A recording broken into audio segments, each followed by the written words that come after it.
Welcome into Just an Average Football Podcast, where every week is football week. Tonight, joined by Brad, taking Mason's spot. Mason's still out, taking care of the baby. So just wrapped up with the afternoon games, the 12 o'clock slate, which was actually pretty intense. We'll get to those here in a little bit. Brad, thanks for joining us today. Huge Rams fan, I know. How are you feeling really quick before we get into everything? How you feel about your Rams this year?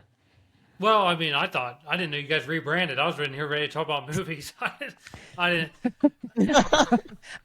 But no, pretty good year so far. I mean, we had the Rams were given high expectations going in, coming off the rough, disappointing loss to Seattle. A win there would have done everything, but give them the number one seed in the NFC. So, kind of fighting with our backs against the wall now with Seattle winning a few moments ago, and then San Francisco, they got 11 wins also, like the Rams. So in the playoffs, which is always great, but big game tomorrow night against the Falcons, and try to win out and see where the chips fall. Yeah, definitely get into that for sure. Crazy week though. Obviously, we had games on Thursday. We had two games on Saturday, games on today, games on tomorrow. Let's go ahead and hop into the first little segment here, which is actually college football. Just kind of want to do a snapshot of this, talk about kind of the recap of the games, semifinal games here. Any surprises at all? Obviously, you had Oregon. I mean, just kind of everybody knew they were going to beat James Madison pretty handily, and they did 51-34, which really it's closer than what the box score, or it wasn't as close as what the box score said. They absolutely just kind of hammered them there. Had Ole Miss taking care of Tulane 41-10, and then you've got Alabama being the upset, beating Oklahoma, 9 seed beating the 8 seed there. A little surprised by that matchup. I thought Oklahoma was going to handle Alabama, and they looked good. Oklahoma looked good there in the beginning, but Alabama stuck around and came back and won that game. And then real barn burner, Miami beating Texas A&M 10-3. So another upset there, 10 seed beating the 7 seed. So going in here, do you guys have any opinions on these matchups? You've got number 5 Oregon playing number 4 Texas Tech. Do we think that Oregon has a shot to take down Texas Tech? Brad, do you think they have a shot? Absolutely, yeah. I would actually, I don't know if you want to get in the picture or anything, but I would take Oregon in this game. Slightly better conference. Yeah. I know Oregon, they were kind of the dark horse going into the tournament out of the 12 teams. Really tough already. How many losses they have? They got 2 losses, or? I think so, yeah. Yeah. I think so, yeah. I'm a huge fan of Dan Lanning too. I really do like Dan Lanning. He's I think he's innovative. Definitely has him going in the right direction. I mean, what he did with Bo Nix, and then the last guy that just came out last year plays for the Browns now. Can't think of his name. I'm blanking. Gabriel. Yeah, Dylan Gabriel. Yeah. So I mean, he's really doing a lot with that program for sure. And I actually have Oregon as well in this game. I think they can come and. It is an away game, but I think they can go in and get this win. That's the only thing. It's cross-country. Yeah. They got to go all the way to Florida, so that'll be the biggest thing. But I like Oregon in this one. I do as well. You've got Ole Miss going to Georgia. What's your pick on that one? No, I think Georgia. Yeah, I think Georgia. Mm-hmm. Georgia's just stacked all around. I think Ole Miss, I think it'll be a game, but I think it's going to get away from Ole Miss pretty quick, honestly, in my opinion. Brad, any thoughts on that one? Yeah, I like Georgia. I mean, The last time we saw them would have been the SEC championship game. Looked solid in that game. I think they're just going to be a tough out, no matter who they're playing. So yeah, I like Georgia a lot in this game. Yeah, and then you've got Ohio State, Miami. Miami, congratulations for getting this far. I don't think they beat Ohio State. Ohio State's just really good. The receiving core for Ohio State, wide receiver U. I don't think they can stick with them. I mean, Brad, maybe you have another opinion on that, but Casey, maybe you have an opinion. I don't see them sticking around personally. No, I think every Big Ten team advances this round. Yeah. And then you got Indiana and Alabama. Alabama have a shot? I think they've got a shot. I think they have a little bit of a shot, but Indiana's more well-rounded, and their defense is just as good, if not better, than Oklahoma's, and their offense Alabama's. is a lot better than Oklahoma. So I think that Alabama. no, I'm saying Oklahoma because Alabama just beat Oklahoma. Oh, gotcha. Okay. So you think that, yeah, Indiana, and then obviously you've got Mendoza, which is arguably probably the number one quarterback coming off the I board mean, this he year is the in the draft. number one quarterback. He's the Heisman winner. So I mean, I mean, he's obviously the number one player in the country. yeah. So I mean, you never know when draft time rolls around, though. Everybody makes dumb decisions on draft day. But right now, For sure. I mean, yeah. he's the number one player in the country, and I think that it might be a little close. I think that it's a 10-point ball game, if not more, against Alabama. I don't think Alabama's that good. No. They played Oklahoma already, and I knew that it when it comes down to it, Oklahoma hasn't won a playoff game. Yeah, I mean, So I guess we're gonna find out. Brad, do you see an upset brewing at all between those two, or you think that Indiana can handle them? Possibly. Listening to you two, I think it'll be a little closer than what you guys believe it will be. I still like Indiana here. I think. I mean, most years the gap's a lot closer between these two teams, obviously, but this year I think Indiana's just a overall better team with a better offense and just better overall. I think they're better coached too. Yeah. Oh yeah, for sure. And talking about Mendoza, talking about being the number one player in the country, they can kind of transition here to the NFL. You've got the what do you want to call it? The draft bowl, if you want to call it, for the first overall pick today between the Raiders and the Giants. The Raiders and the Giants. Yeah. So obviously, I don't think it really matters who wins or loses that game because I don't think the Giants, even if they lose, I don't think they're taking Raiders a quarterback first overall. But Raiders for sure looking at quarterback coming up most likely in the draft. And I think Mendoza definitely fits the bill for them. They need a guy that can, actually execute an offense. But I also don't know if Pete Carroll is going to be staying around. I think he might be one and done after this year. But let's go ahead and hop into some notable Week 17 results.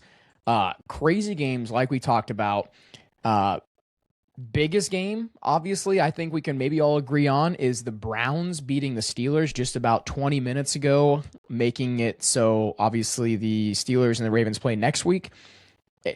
Winner takes the division. So, I mean, I don't know if this was in the NFL script or not, but yeah, what are your thoughts on that? That's going to be a must-watch game, I think, next week. I think I'm not a big DK Metcalf person, but that was just that game was a proven fact that, and the Browns like to play man coverage and no help, no safety help whatsoever. So if DK would have been there, I think the Steelers win the game. But they never have a true number one receiver. Scotty Miller did pretty well, but Valdez-Scantling was absolutely atrocious today. Wasn't running his routes right. There was 3 times in the end zone where he ran the complete opposite direction than where Rodgers was throwing it to. Had every chance to win, but they just couldn't execute. Rodgers looked good in the final 2 minutes of the game, but I don't see them making the playoffs. I think the Ravens come in and whoop on them after, especially the couple they're rolling right now. So yeah, we just watched the Ravens Derrick Henry put on a clinic against the Packers, and I realized the Packers were without their starting quarterback, but Malik Willis isn't out there playing defense. I mean, he made that defense look silly. I think he had 216 yards rushing, 4 touchdowns. Crazy. King Henry is back for sure. And if he's playing like that in the playoffs, I don't care who you're going against. You better be on your A game or he's going to run all over you. Brad, any thoughts you want to continue to add in on that game, Steelers and Browns? Division games are always hard. It'll probably be I don't know. I don't think they've announced the schedule fully for next week as far as when the games are. I know there's going to be like 3 games on Saturday. This is probably going to be like a Saturday night game or a Sunday night game. Yeah. I mean, it's going to be a standalone game. I would assume it would have to depends be. on what happens the rest of the day a little bit. But I like the Ravens. I like the Ravens, and especially after the Ravens. The biggest thing they did that's refreshing if you're a Ravens fan or just if you're an NFL fan in general. I mean, the big critique was, they didn't give the ball to Henry the second half of the Patriots game last week or fourth quarter, whenever it was. He didn't touch the ball. Well, they made sure he had 21 carries yesterday Yeah, a lot. in the first half alone, over 100 yards. Yeah. So they got smart quick, and they knew, especially, and it's easy to do with Lamar out. It's easy to just rely on your best player. I mean, it doesn't take the smartest guy in the room to figure that out. So that was good to see from them. And the Packers defense a little bit banged up, but still that defensive line still gonna make the I playoffs think too. been It's playing crazy. pretty well all year, and they've really done a good job of stopping the run. And so it was nice to see what they did. I think Baltimore carries the momentum into Pittsburgh next week. Yeah, I mean, I agree. I think they're getting hot at the right time. I think there's some news that came out about Lamar Jackson. I don't know if it was legit or not, about him not, being late for meetings and stuff like that and staying up late, playing video games, whatnot. I don't know what you can believe and not believe on social media and on the news and stuff anymore, but see, no, it wasn't, because Kyler Murray is not even playing for the Cardinals anymore. Well, he's on the bench, but yeah. So I mean, we'll see. Obviously now you're in a position to win that division, so you really need to step up your A game, I think, if you're going to make a little run here. But having that home field, or not home field advantage, but clinching your division helps a ton. I don't care, what division you're in. I mean, that division, I realize, it's a tight race, but those teams are barely over 500. So we've got clinched divisions here. We can talk about a few teams that have actually clinched their divisions, and then we can kind of talk about a little bit for surprise on any of these. The Broncos, after the Chargers lost last night, the Denver Broncos clinched the AFC West. Texans clinched a playoff berth. New England clinched the AFC East, which was, it was up in the air there for a little bit, back and forth with the Bills. Bills clinched a playoff berth. Jacksonville clinched a playoff berth and could potentially clinch the division depending on what happens next week. And then obviously we just talked about the Steelers. But any teams in there that you're kind of surprised clinched their division? I'm seeing one glaring team right now. That's the fact that they're first in their division. They clinched a playoff berth. Do you guys have any other ones on? We can kind of talk about them. Jacksonville. Yeah. Jacksonville. That's the team. I could have maybe saw them getting to the playoffs, but being having 12 wins and being dominant. Yeah. It was a close one today with Indy, but that's a divisional game, and it's just it's hard to say, if it's what Cam Newton says, if ifs were fists, then I'd be drunk. But if Daniel Jones is still healthy, what does that division look like? Yeah. If, all these people don't get hurt in that division, In the there's NFL. been injuries in the NFL. Like, what does the NFL look like? Like, what does it look like? But that's the NFL. That's how it rolls. But Jacksonville has done a very good job of executing. They're a very well-rounded team, and I mean, they deserve where they're at. So on a huge win streak right now. I think they're on like a 7 or 8 game win streak. Yep. I do believe, or something. But Brad, out of those teams, does Jacksonville, is that the team that kind of sticks out to you as well, or do you have another one? Probably Jacksonville. Of course, New England's been rolling for so long now that's hard to say that that's kind of a surprise. I mean, with their schedule too, that's not as big a surprise. I mean, Jacksonville, they were struggling there. I know, the only Jacksonville game I've watched all the way through this year is when they played the Rams, of course, back in the middle of October, and they got smoked over. The game was in London, but since then each week they've just gotten better and better offensively. I mean, they've got Liam Cohen, offensive mind. He's been all around with the Bucks, the Rams. He's spent a little bit of time with Kentucky in the SEC, and they scored points there.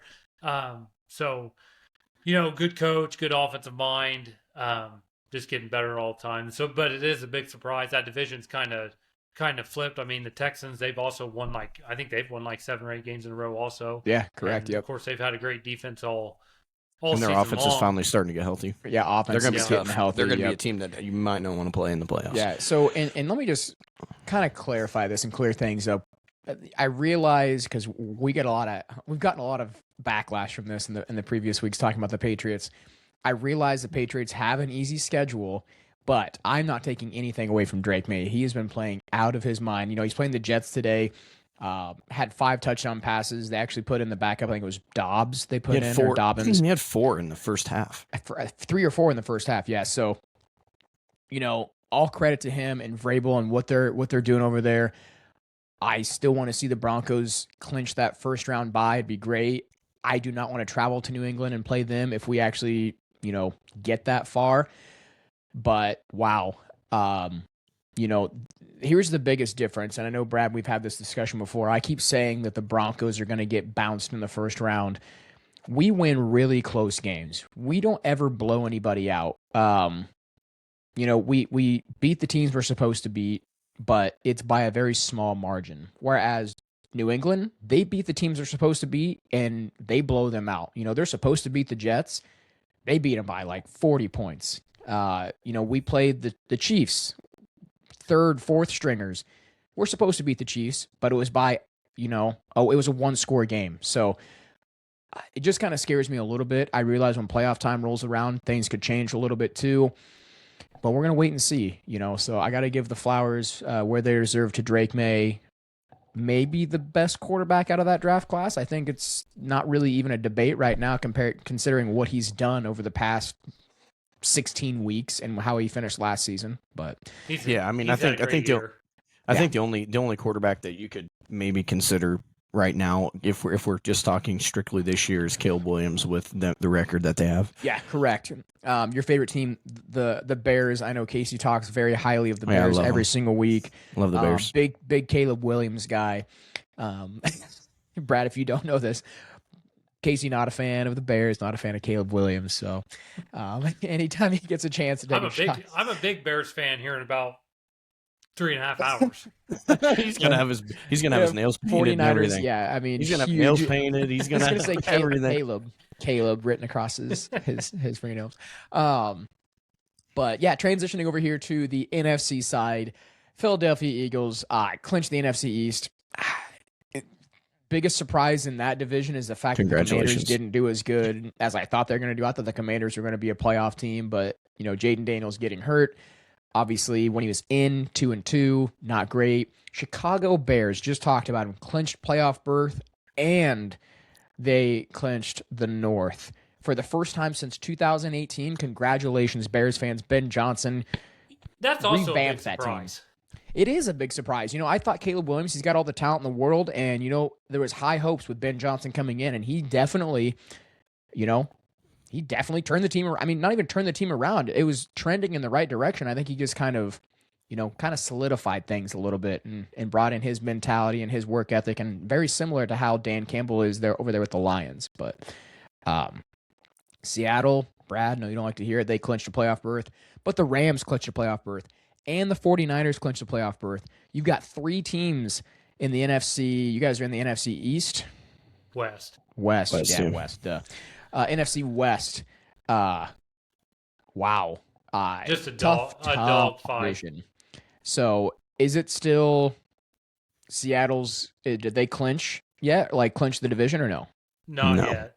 So that's crazy. You're coming out of the last week. If they win next week, they win the division outright. Wow.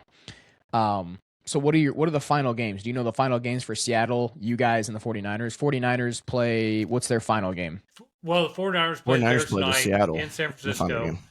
And then, next week, the 49ers, the Seahawks go to San Francisco to play, which potentially could be for the division championship if the 49ers beat the Bears tonight on Sunday Night Football. If not, and they beat Seattle next week, if the 49ers beat Seattle next week and the Rams win out, the Rams play the Falcons tomorrow night, and then they play the Cardinals in week 18. Oh, yeah. So I believe the Rams will have the tiebreaker over Seattle because it will come down to division. It'd come down to a common opponent, too, probably, because you guys probably play similar common opponents, unless you guys have all beat your common opponents. But well, I believe the division tiebreaker is ahead of common opponents. So, is it? Okay. If Seattle loses next week, they'll have a 3-3 record. Rams beat the Cardinals next week, they'll be 4-2. Gotcha. Okay. So they'll have that tiebreaker because they split during the season. Yeah, and that's kind of right now how it is with the Broncos and the Patriots. I realize different divisions, but conference-wise, common opponent would be the Raiders. Broncos beat the Raiders. Patriots surprisingly lost to the Raiders earlier in the season, which looking back on it now, it's like, how did they Week do 1, that? yeah. But yeah. And then Green Bay clinched the playoff berth after the Lions lost. Lions not in the playoffs this year. I think maybe one of the bigger surprises. I think that was a bold going prediction back by and me last looking week. at it, you had them not making it or making it? No, I had the bold prediction of I said that the Lions are going to win out and the Bears are going to lose yeah, 2 or you did. 3 and then get out of the playoffs. I just said that just to get people riled up. And Any other surprises about teams that are not in the playoffs this year, other than the obvious of the Chiefs? We've kind of, that's like beating a dead horse. We kind of talked about that a lot. Lions, I think, surprising. Any other teams, though, that are kind of top of your head that aren't in the playoffs this year that you think, like, wow, I thought they were going to be? The Commanders, their drop-off was surprising. Yep. Not really the fact that they're not in the playoffs, but they weren't even competitive this year. No. I mean, I know Daniels was hurt a lot of the season, but their defense just looked kind of slow all year, and they couldn't stop anybody.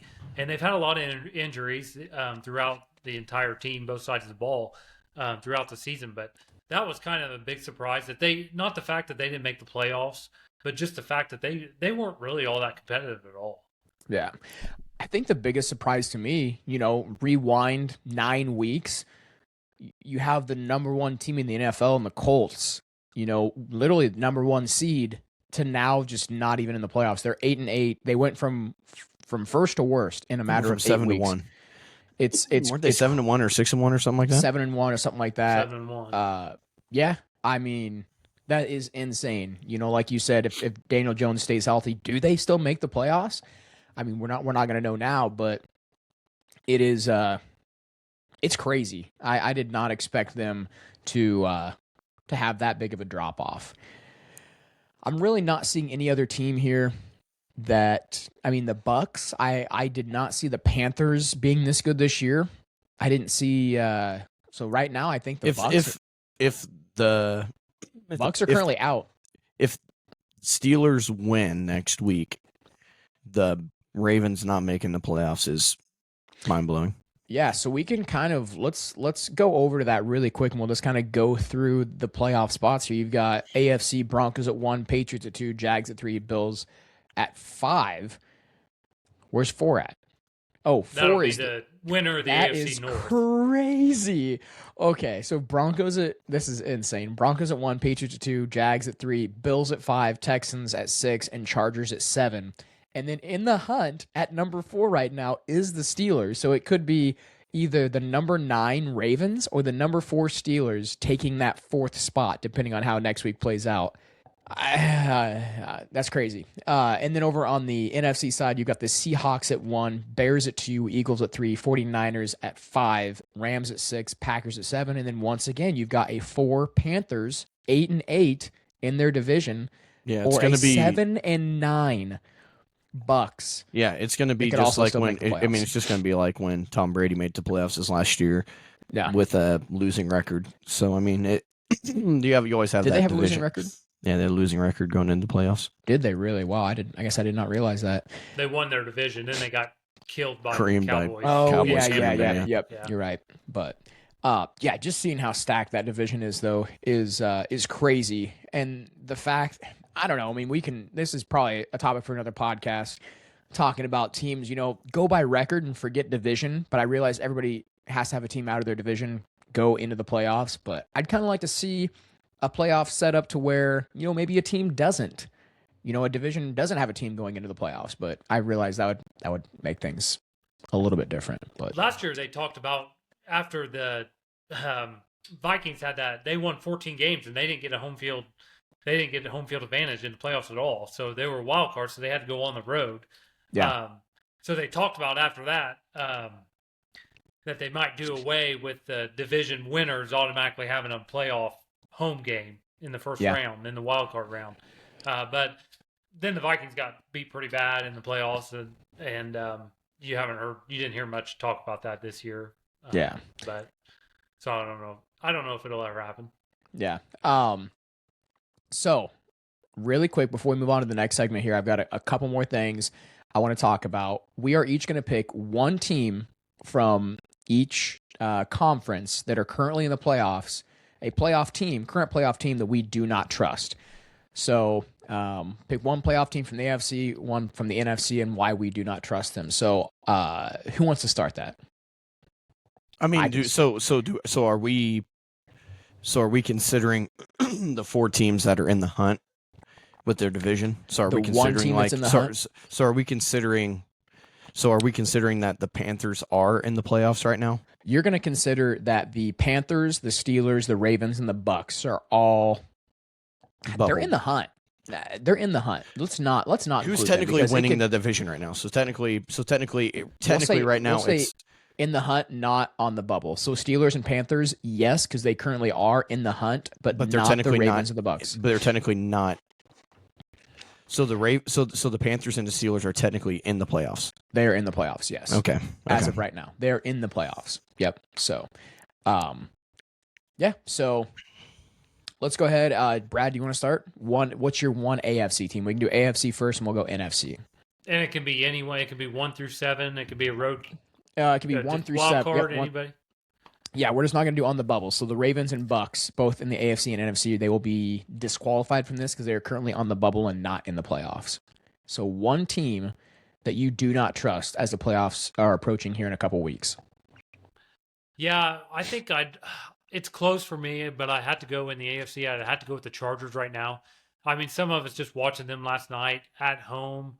They don't have a real strong offensive line. Herbert's always kind of running for his life, and it just is really rough offensively watching them. Their defense is good, and I don't know where they rank defensively in the league or anything, but their defense I think is up there. I think it's pretty good overall. But I would say them that Herbert's 0-2 in the playoffs. Last year they looked pretty poor. It was on the road. It was in Houston last year. Mm-hmm. I just don't trust. Plus, if they got to go on the road, I don't trust them. And then if I had to pick another team, I'd probably throw the Steelers in there. Okay. I'm going to go ahead. I'll go next here. A team that I do not trust in the playoffs, and you guys can see behind me here. I've got tons of Broncos stuff up. I'm wearing a Broncos shirt right now. I don't trust them. They're the number 1 seed. They're probably going to have a first round bye. I do not trust the Broncos. Too many close games. I realize it doesn't matter what the end of the score the score is at the end of the game. A win is a win. But when it comes to playoff football, how are you going to do? I mean, we do really well in pressure situations. That's great, but we have got to get things together. I just don't trust our offense. Our defense has been kind of Swiss cheese the past few weeks. I'm optimistic, but at the same time, I'm not getting my hopes up. So, prove me wrong, Broncos. Please prove me wrong, because I want nothing more than to have another Lombardi trophy. But I'm in wait and see mode. I've been like this the past 10 years, since we won the last Super Bowl in 2015, which was at Levi Stadium. We also had a great defense. Hopefully this is deja vu 10 years later, same place, same different great defense. But yeah, the Broncos are probably, I got to put them there, sadly, but I hope they prove me wrong. Casey, who do you got? So if the Steelers make it in, I'm going to go Steelers. But if we're talking like at the end of the season when the playoff is is set and the Ravens beat the Steelers, then I'm going Chargers. I think that's the 2 teams that are probably the most inconsistent when it comes to scoring, not necessarily scoring the football, but winning games when they really need to. Yeah. Harbaugh's a really good coach and Tomlin's a really good coach, but until you give Justin Herbert an offensive line and Justin Herbert can prove himself in the playoffs, and I don't know. I can't really trust the Chargers, but if I'm choosing between the Chargers and the Steelers, you give me the Chargers a better chance than the Steelers, just because I think they're a better football team. Yeah.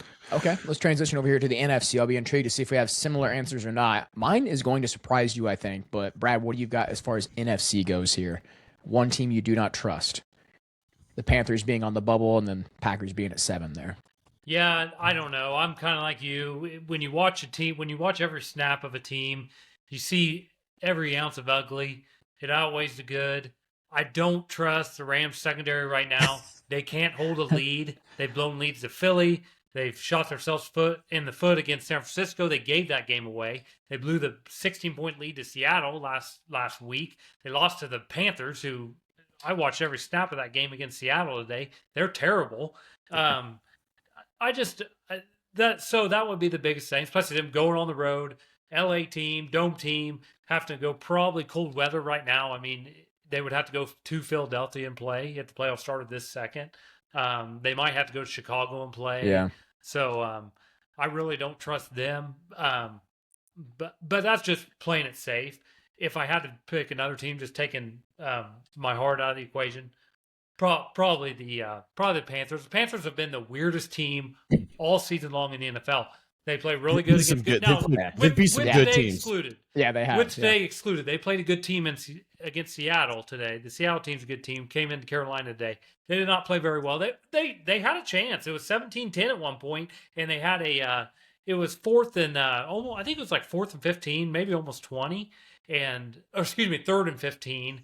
And they had a face mask called against them. I mean, they stopped Seattle in the fourth quarter. 17-10 game was going to get the ball, and they had the penalty, and that ended the game. Seattle marched down and scored. So, yeah. But other than today, they have played really well against good teams. They played really bad against bad teams, and they played kind of mediocre against mediocre teams. So they kind of match our opponents pretty well. So I guess I would say I wouldn't trust them. Maybe Philadelphia, watching this game right now, their offense hasn't been humming. It doesn't matter if they're at home or away. I mean, they're kind of hot and cold. Their defense is pretty good. So I don't know. I guess I'd have to say I got a big mix. Rams, Carolina. I mean, but Carolina scares me at home. In the playoffs. And you took the words right out of my mouth. That was actually going to be my surprise here. I'm not going to take the easy way out. Obviously, you've got those lower seeded teams that are lower seeded for a reason. But the Eagles, I'm not sold on the Eagles. They win some good games. They lose some bad games. They blow some leads. The Broncos came back and beat them. They were down 17-3. Broncos came back and beat them. They've lost to the Giants, correct? Lost to the Giants. Yeah. The Chargers beat them. They're you talk about weird teams, defending Super Bowl champions 10-5. I realize they're first in the NFC East. The NFC East isn't anything to write home about, but just the way the offense just is not clicking. I feel like there's a lot of tension throughout the whole entire offense with the whole AJ Brown situation. Saquon isn't the Saquon of last year. He's still really good. Hurts is a game manager. He has flashes. Honestly, they kind of remind me a lot of the Broncos, the Broncos and Eagles, just kind of the hot and cold a little bit. And I realize the Broncos are hot and cold, but they find ways to win football games. But yeah, give me the Eagles over there in the NFC. So last one here, Casey, you have a different one than both of us, or do you have one of the same? I was just looking here at I was just looking at something here. So in my opinion, there are 1, 2, 3, 4. All 7. Honestly, right now, if I'm going into the playoffs, looking at the NFC, there are 4, maybe 5 teams that could lose that are not. I mean. They may have a good record, but they very well could get beat. There's I think there are 2, maybe 3 teams right now that I would trust, and they're all very well in the same division. Yeah, that I would trust to win the first round. I would trust. Brad, you've watched the Rams all season long, but I would trust Sean McVay and Matthew Stafford to win the first round a first round playoff game. Yeah, I would trust Brock Purdy and the 49ers to win a first round. And honestly, right now, I would trust the way Seattle's playing. I would trust Seattle to win a first round playoff game. Ooh, those are the only 3 teams. Those are the only 3 teams that I would probably put any money on actually winning the first round game. I would not put any money on the Bears winning a game at home. Really? I wouldn't. I think he's back on the Bears. I don't think the Bears are terrible by any means. I don't think the Bears are terrible, but I don't think that they're good. They're not consistent enough. They have a 12-4 record, but they're not consistent enough for a full game. They have just won games. I don't know how. You say you want to know how the the Broncos win their games. The Bears have won more games off the defense with turnovers, and I don't know. I just don't trust.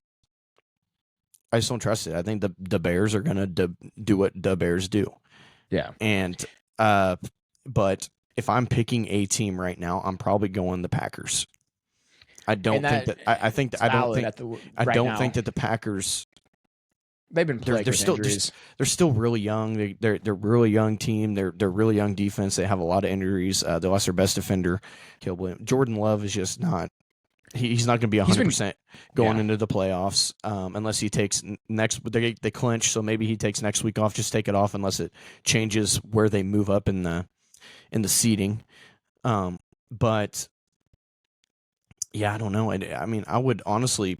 I think right now, if I'm picking, I would trust the Panthers at home because they've beat playoff teams. They've beat good teams. They've shown that they can beat good teams. I think I would trust the Panthers at home over the Packers on the road right now. So that's actually, this is going to wrap up. Play each other. I don't know.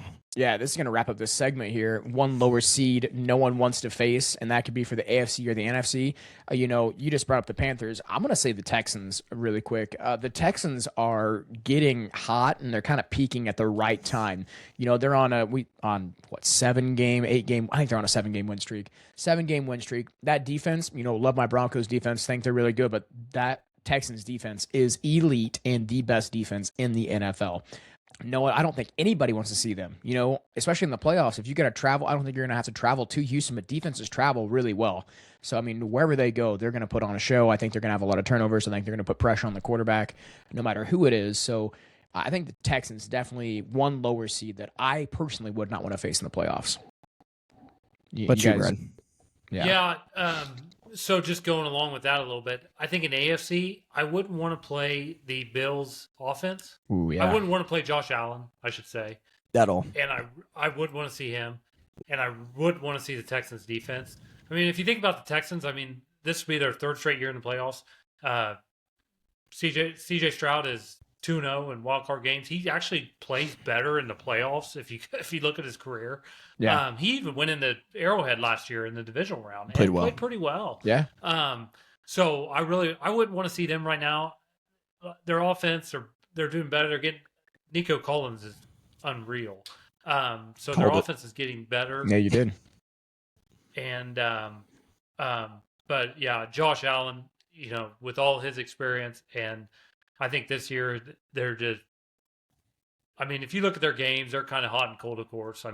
Their defense isn't anything to write home about, and offense they have issues at times. But Jackson Dart with a running touchdown. I think I would be scared to face Josh Allen this season. All right. And then, Casey, any other teams you want to bring up? Or the 49ers. Who is not talking about that? Yeah. The 49ers may very well be they could very well be the last seed in the NFC. Yeah. And who wants to play them in any round?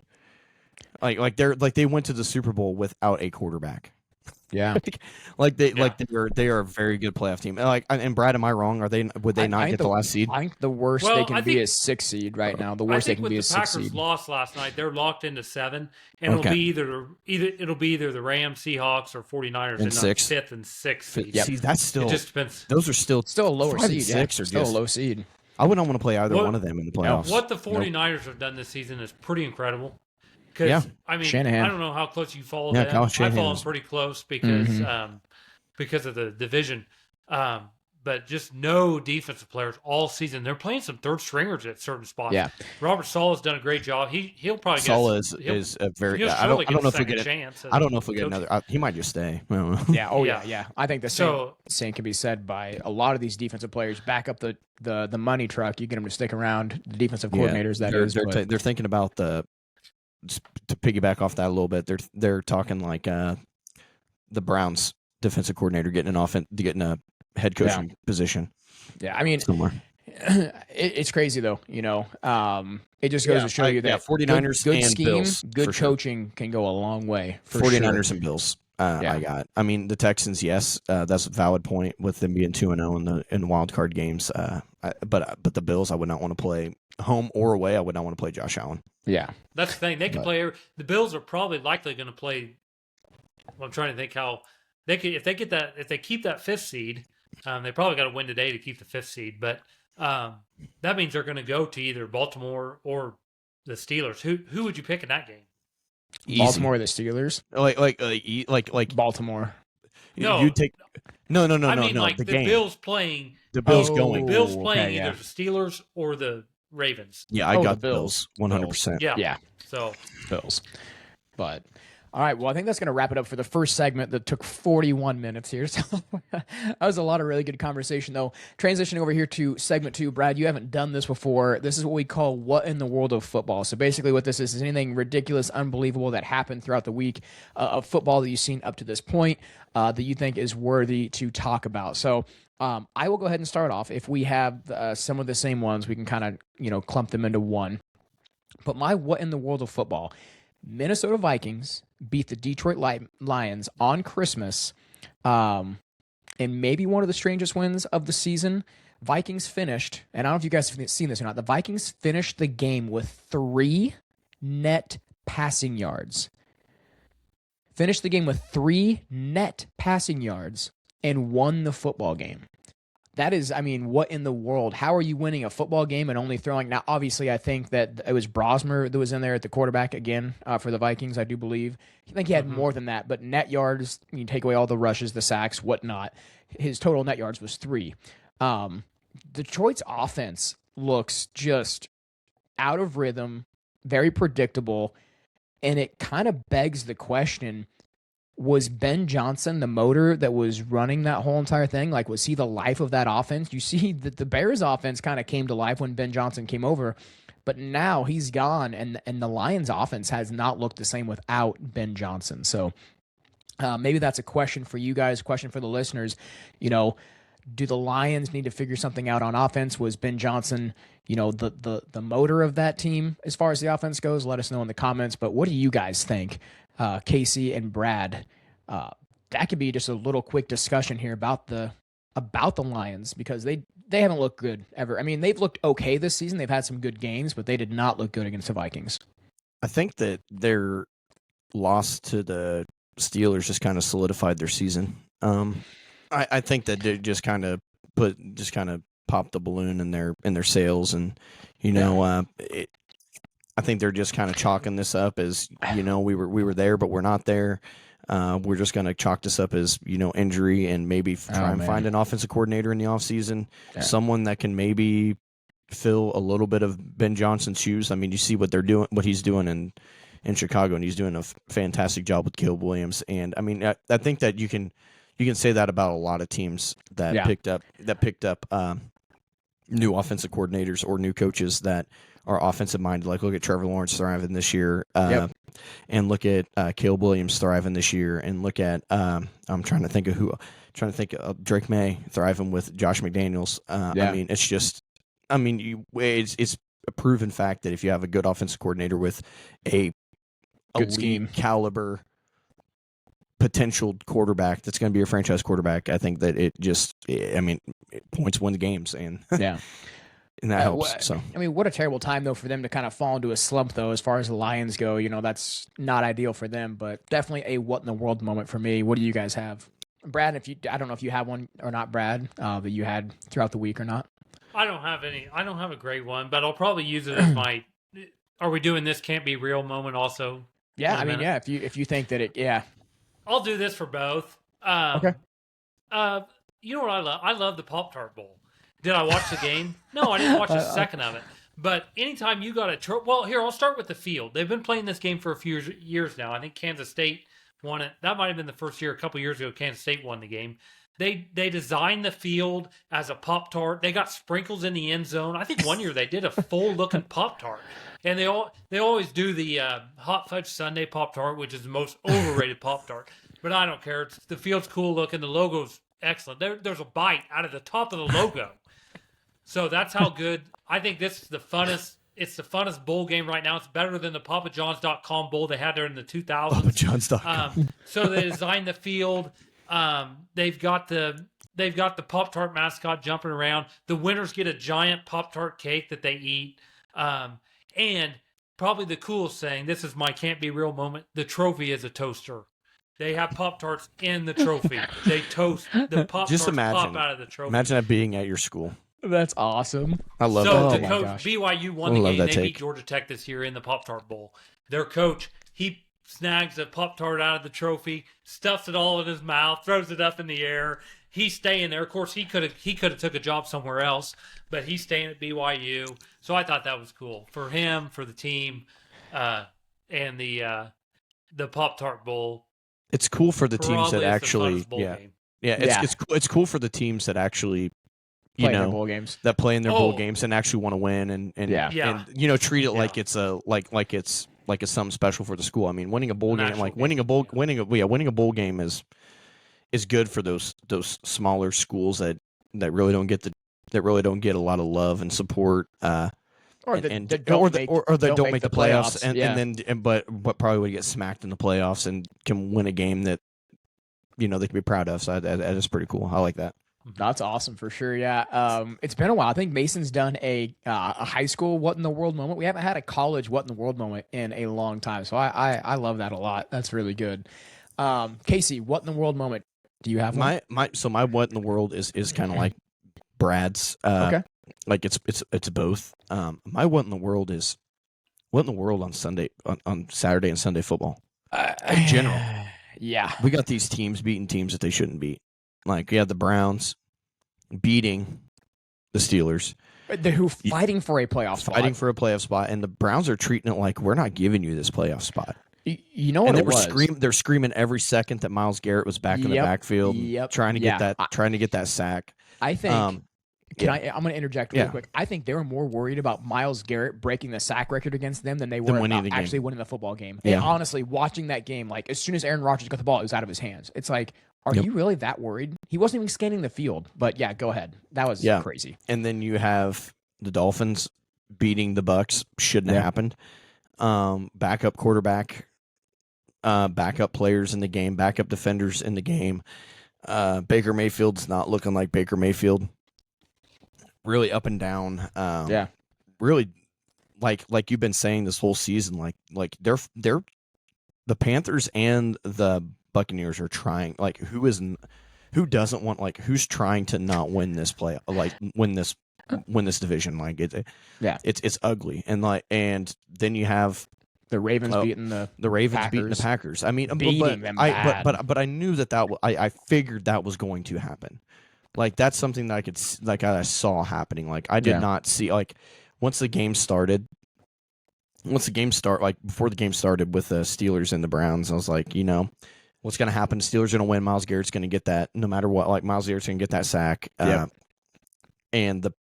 it was unreal. Like it was just like football has just been so crazy this year, and just what is in slate for next week is.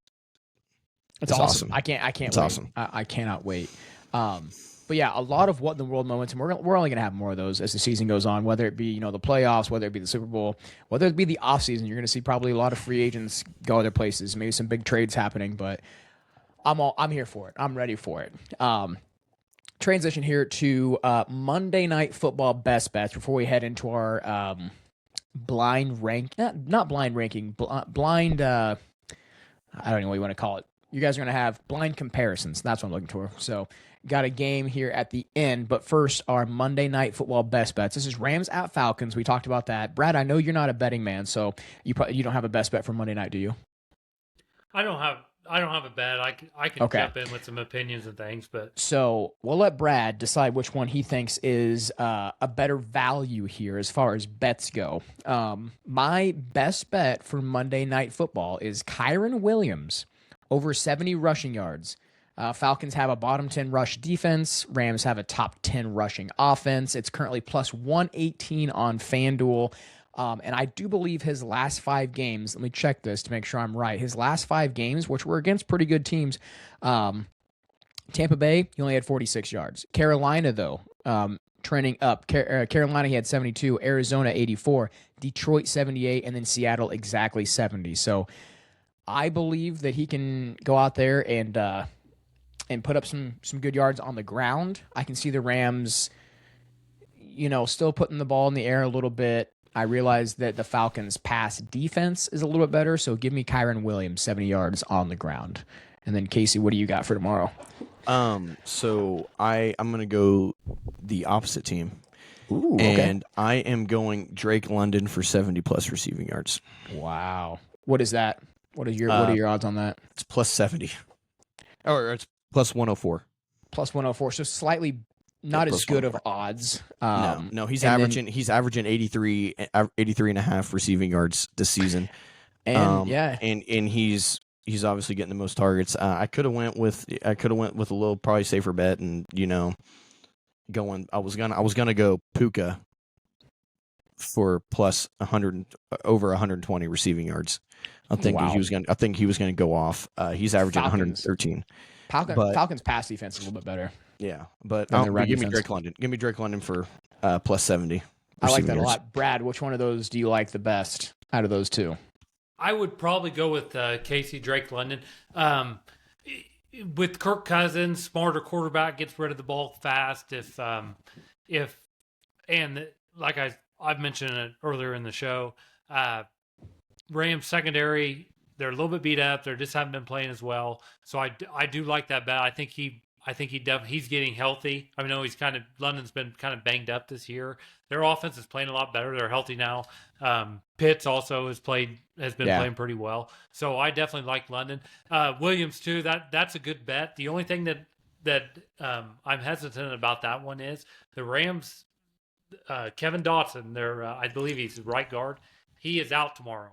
He got his ankle stepped on purpose from a Seattle player last week. I can't remember who it was, but he was suspended for today's game, actually. But he is out. He is not playing tomorrow night, so they will be without their starting guard. Alaric Jackson, they're really good left tackle. He's questionable. He'll probably play. He was limited in practice yesterday, so he'll likely play. And so you're looking. The Rams they're kind of banged up right now on the offensive line on both sides. On both sides of the ball, seems like both sides, and so it'd be interesting to see. And one thing too about the Rams, Williams and Corum, they've been almost a 50-50 split, really, this second half of the season. So both of them, but they have had some games where, if the Rams' offensive line was full strength, I would say easy Williams 70. Because they've had some games where both of them had 70 yards in the same game, at least 70 yards in the same game. And one thing, too, also that could help that bet is, one thing, if the 49ers beat the Bears tonight, the Rams are locked into the 5th or 6th seed. Yeah. And Sean McVay showed in the past that he doesn't really care that much about seeding. He'll be anywhere and go anywhere and play. So he may be more conservative tomorrow night if they can't win the division. That's true. A lot of very good points. True. Yeah, so two bets there, I think that, pretty decent bets could hit compared on the numbers based on the last few weeks. Did not have any listeners that hit on their bets previously. So if you have a bet for Monday Night Football or for football in general, make sure to leave that in the comments. And if your bet hits, we will give you a shout out in next week's podcast. And Casey, I can't believe I went this whole time without saying it. I finally did it. Cash to crash. We finally did it. I finally did it. We both cashed on last week's best bet. You just knocked it out of the park. And for the guy who said that was a terrible pick in the comments, eat your words, man. Eat them. George Kittle, I had George Kittle over 70 receiving yards, and George Kittle hit, and he had his ankle rolled up on, I think. So I think he even went out of the game and still had 70 yards receiving. Then Chris McCaffrey over 70 yards, blew that out of the water. You could have bet 110 and still hit that. So finally, Casey, we did it. We've got 2 bets that hit. So great for us. Like I said, those of you guys that are listening, make sure to leave your best bets in the comments.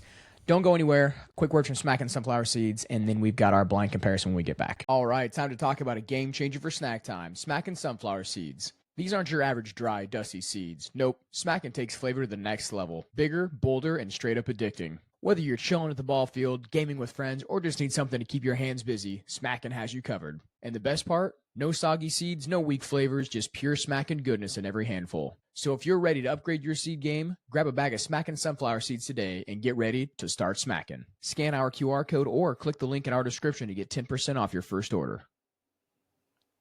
All right, we are back with our little game here to end the podcast. We've got blind comparison. We've got two sets of quarterbacks. We've got 5 total, 2 sets of quarterbacks, running back, wide receiver, and tight end. So we've got 2 comparisons here. First things what you guys are going to do, how this works, you guys can kind of work together on this. You are going to choose which quarterback you would rather have, and then you're going to try to guess the quarterback that it is. And guessing the quarterback it is going to be a lot harder than, choosing which one you'd rather have. So 2 quarterbacks here to start out this game. If you guys can see this here, we can kind of go through the stats a little bit. I'll just kind of touch on the most important things. On the left-hand side, passing yards, 29,000. Passing touchdowns, 220 on the left, 94 interceptions on the left. Here's where it gets interesting. You've got rush attempts. 864 on the left with 77 rushing touchdowns. On the right, 35,000 passing yards, so you've got about 6,000 more passing yards, 267 touchdowns, so 40 more touchdowns, and 10 less interceptions, 2,000 rushing yards, and 19 rushing touchdowns. Which quarterback are you taking here? The quarterback on the left or quarterback on the right? You guys can pick different ones. You can pick the same one. Doesn't matter to me.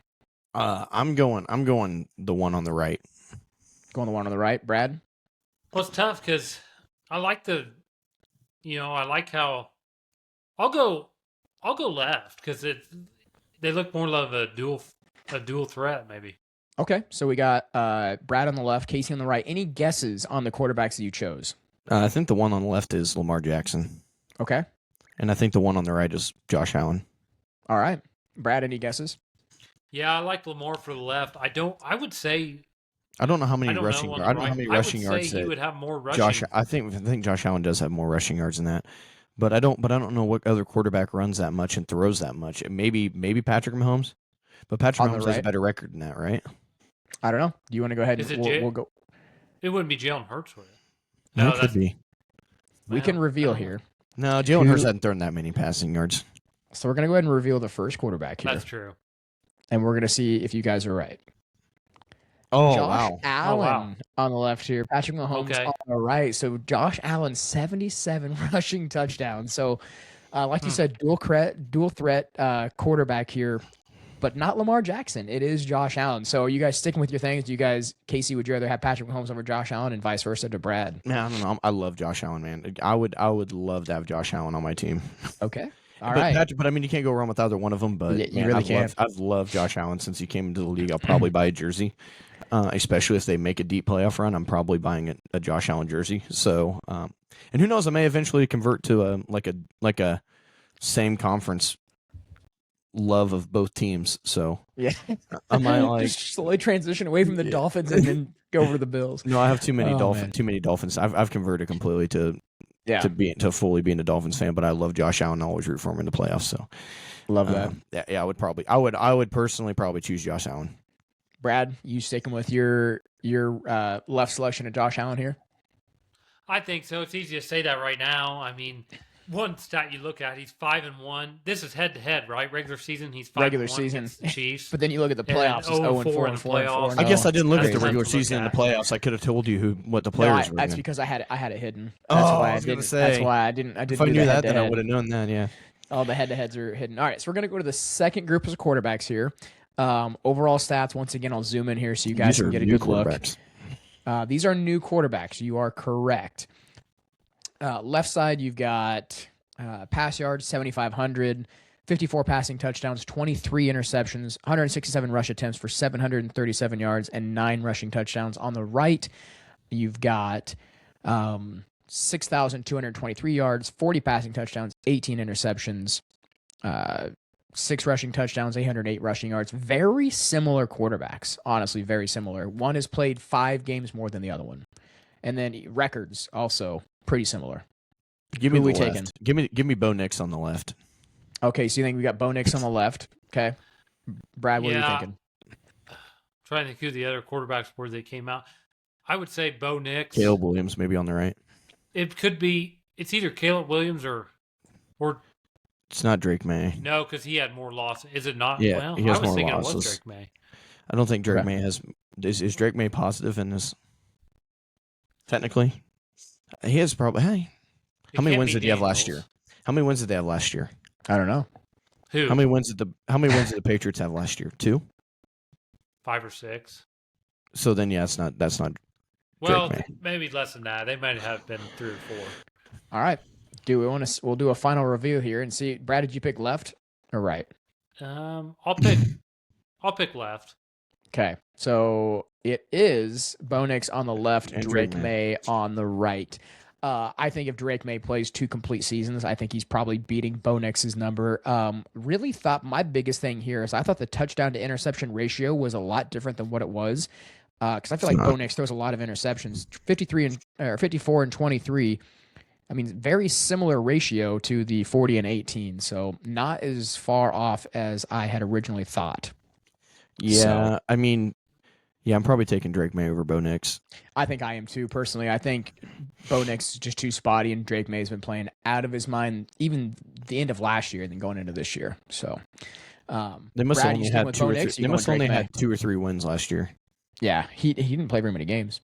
But Brad, you No, still I with gotta Bo Nix? go. I gotta go Drake May. He's on an upwards trend right now. That's I think insane. it's a lot steeper than Bo Nix. Of course, Bo Yep. Nix, he knows how to win games, plays really well in the fourth quarter. So you can't go wrong with him, really. But yeah, Drake May, he's just had a great season, and it's gonna be interesting to see because he had 5 touchdowns today.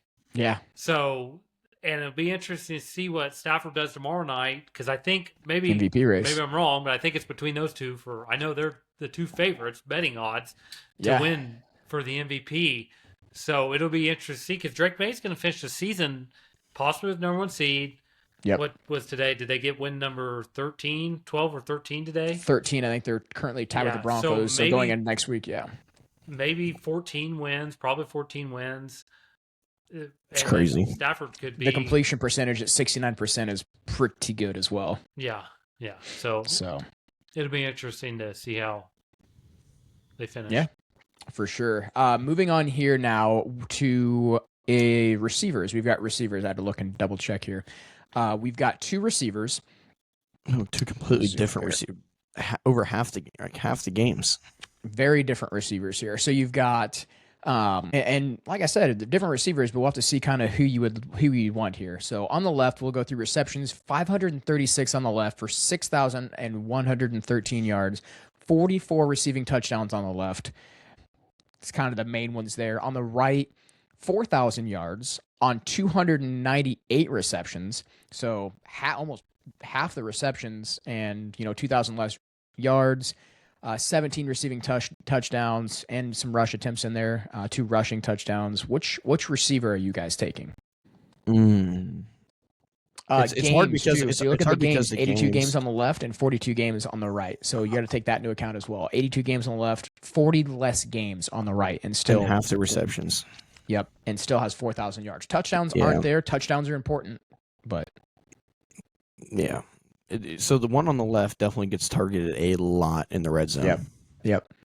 The one on the right gets a lot of yards, doesn't score a whole lot of touchdowns.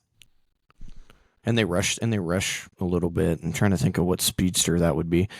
42 games. Any guesses on the left or right? Well, first of all, let me get which one are you guys taking, left or right? Casey, left or right? Brad, left or right? I think I would take the right just because if you doubled that, I mean, it would be better. It's 8,000 yards. You don't know if the next 40 games are going to go like that, but I think I got an idea. I got a little bit of a guess who the right is, but I think I would take the right. Okay. Casey? Close, though. Yeah, I'd probably take the right, too. Like it looks like they're trending higher than what the left is. Any guesses on who these are? Is that how long has Puka been in the 3 seasons? That's my guess for on the right. Okay. So I was thinking that Puka and then was on the left. On the right. Left would be is the left Cooper Kupp. Okay. Brad, what do you think on the left? I could see Drake. I could see Jake. I could see Jake doing that. I like Cooper Kupp. That's a good guess. 80. Someone who gets a lot games, of touchdowns. That's 82 games is what 6 or 7 6 seasons probably. Right around there. Yep. I don't know. 5 I'm seasons? thinking maybe Jamar Chase. Okay. We're gonna see. Or Stephon Diggs, maybe. We're gonna see how close you guys. Stephon Diggs played a ton of games. We're gonna see how close you guys are here. So, Amon-Ra Um, St. Brown on the Puka, it left is and Puka. Puka Nakua on the right. So you guys are good on Puka Nakua. Yeah, Amon-Ra, though, on the left. I didn't realize how much of a touchdown machine he had He's a been ball and hawk. how He's a ball not hawk. of a touchdown machine that Puka has been, which is Puka crazy just because gets he a gets crap ton of a yards. ton of targets. Well, we Yeah. got to look. Devontae Adams been stealing all the touchdowns this year. He he has, stole all for the sure. touchdowns first 12 games a year. It was all Devontae scoring all the touchdowns. Nakua's came on. He's probably scored. He's had at least 4 or 5 touchdowns in the last 3 games. I like So- Puka's route running more than I do St. Amon, Brown. I mean, St. Brown's got good route running, though, too. But I think I Puka's like just Puka. so physical. I like but- Puka. Good guesses there. On to rushing now. We got 2 left. Rushing. You're gonna have 2 running backs here. Very close. 48 games on the left, 49 games on the right.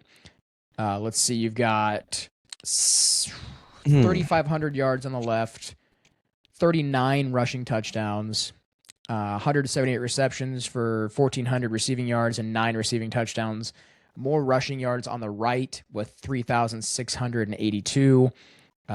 Rushing touchdowns, a few less at 24, but more receiving yards and 1 less receiving touchdown. So very, very similar. I don't think you can go wrong with either of these running backs, but any guesses? Well, first of all, who would you pick?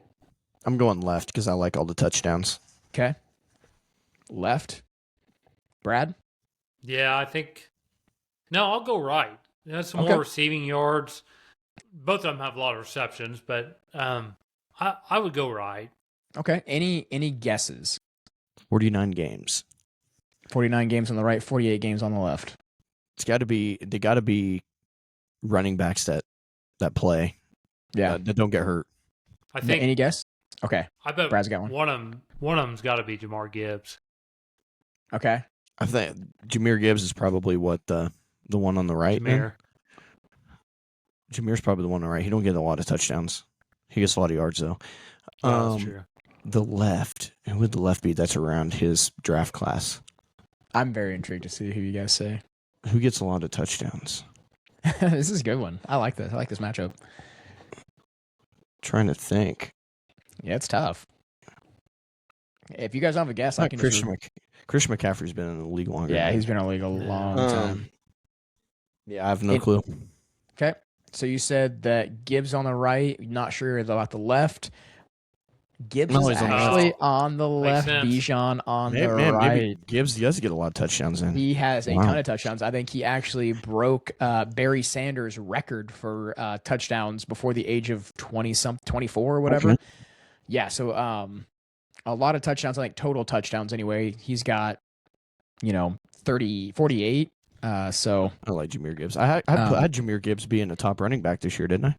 I think so, yeah. So both really good running backs. I would love to have either one of these running backs on my team. Last one here. And this one is for fun. These are 2 guys. This is tight ends. And these guys are older tight ends. I will not say if they are playing or not, but they are older tight ends. So on the left, you've got 12,000 receiving yards, 82 receiving touchdowns, Jeez, rush 92 yards, receiving. whatever. I mean, games 191 on the left, 143 on the right. Receiving yards, 3,000 less receiving yards on the right, but 10 more touchdowns on the right. So, I mean, it just depends on Less what games. you like here. What are we taking? And then also almost double the receptions. 621 receptions on the right, 1,077 receptions on the But you left. also got to also think the games too. Yeah, There's a lot of game difference. It's like the whole 50 season games. and a half, 2 Yeah. seasons, 3 seasons. right around there. Yep. difference. Oh man, but it could also be but the right could also be a tight end that gets hurt a lot and hasn't played and hasn't been as durable as the one on the left. Okay. So I think first the of all, left, what do you are they take? What are you active? taking? Are they active? I cannot tell you. I will tell you that they are either active or have been are done, are not playing anymore. Gronk could be the left. Okay. So what are we thinking? Who are you picking first? Are you picking left or right? Brad? I'd probably go.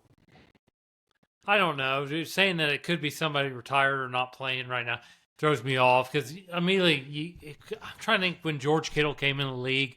The two guys you think about, if you just try to think from an active respect, is Travis Kelce and George Kittle. Kelce and Kittle.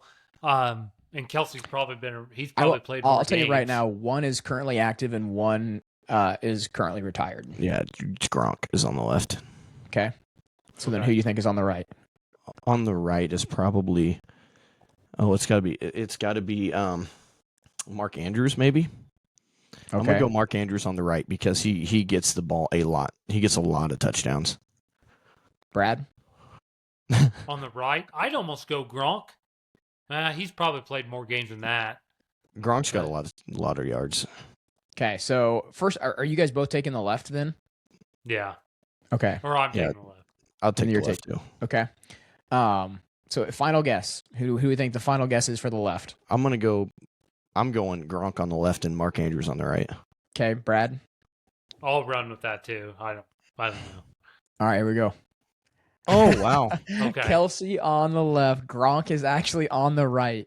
So Gronk in 50 less games had 10 more touchdowns, 3,000 less yards, but both crazy good tight ends.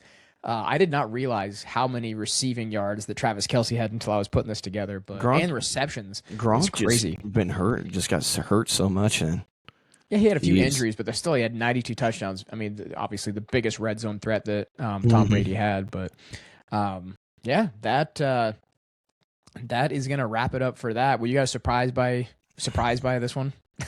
I kind of thought at first, that Travis Kelce was on the left, and then you said retired, and then I was yeah, but. Oh, man. All right. Well, that was a fun little activity to wrap up the podcast today. Obviously ran a little bit longer. So thank you guys for tuning in. Thank you guys for watching. We'll catch you next week.